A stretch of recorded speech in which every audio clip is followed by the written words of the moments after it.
C'est une crise presque invisible qui met en péril notre sécurité alimentaire, notre santé et la qualité de l'atmosphère dans laquelle nous vivons.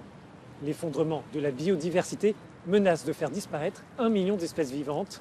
Pour évoquer ce danger, mais aussi les solutions, retrouvons le commissaire européen en charge de l'environnement, Virginijus Sinkevicius. Monsieur le commissaire Sinkevicius, bonjour et merci d'avoir accepté notre invitation. Avec plaisir, merci à vous. Permettez-moi de commencer par l'accord récemment conclu par les institutions européennes pour interdire les produits issus de la déforestation. Quel sera l'impact de cette mesure sur la vie quotidienne des citoyens et sur la biodiversité ? Désormais, les Européens sauront que quand ils achètent du chocolat ou du café dans les magasins, ces produits proviennent de terres qui ne sont pas associées à la déforestation, donc de terres qui n'ont pas été déboisées. Je crois que c'est notre fierté et notre crédibilité de nous assurer que nous et nos modes de consommation, ici dans l'Union européenne, ne fassent pas disparaître de forêts à travers le monde.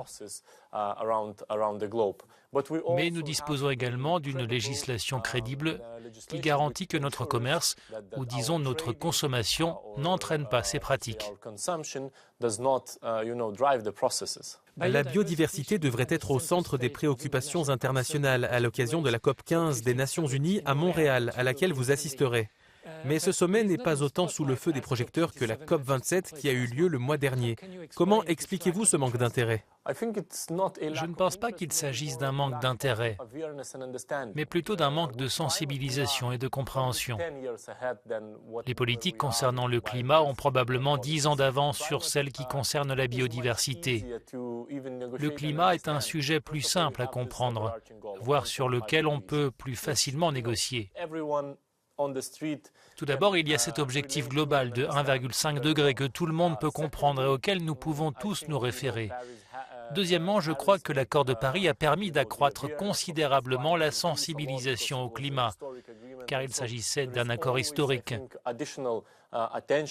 Et donc il y a toujours, je pense, une attention plus importante de la part des médias, des décideurs politiques, de la société civile.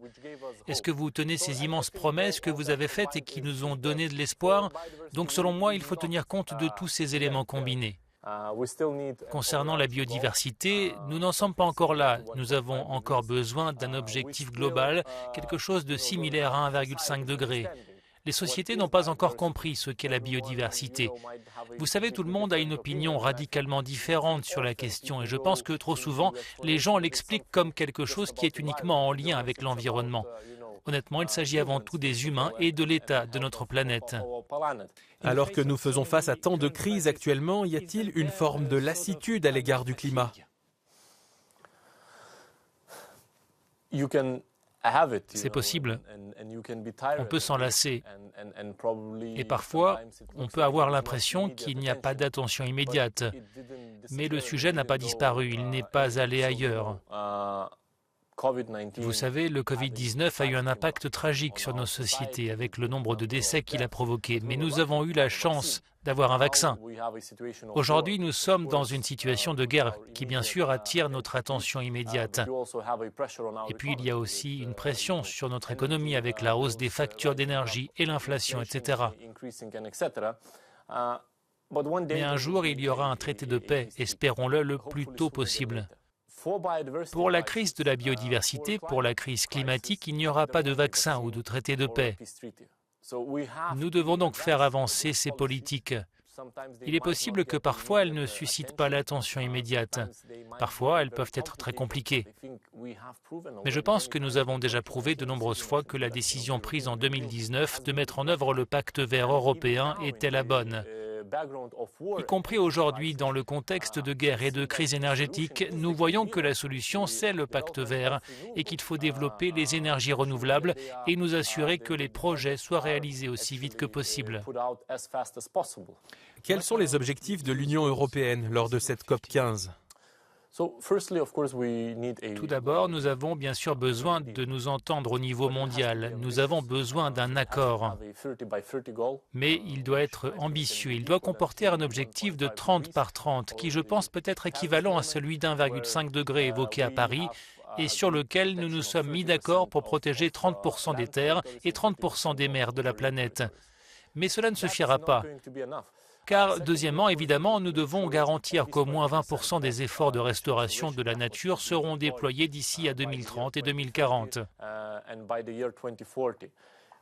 Et globalement, d'ici à 2050, nous devons mettre un terme à la perte de biodiversité induite par l'homme. Et cela doit être notre objectif prioritaire.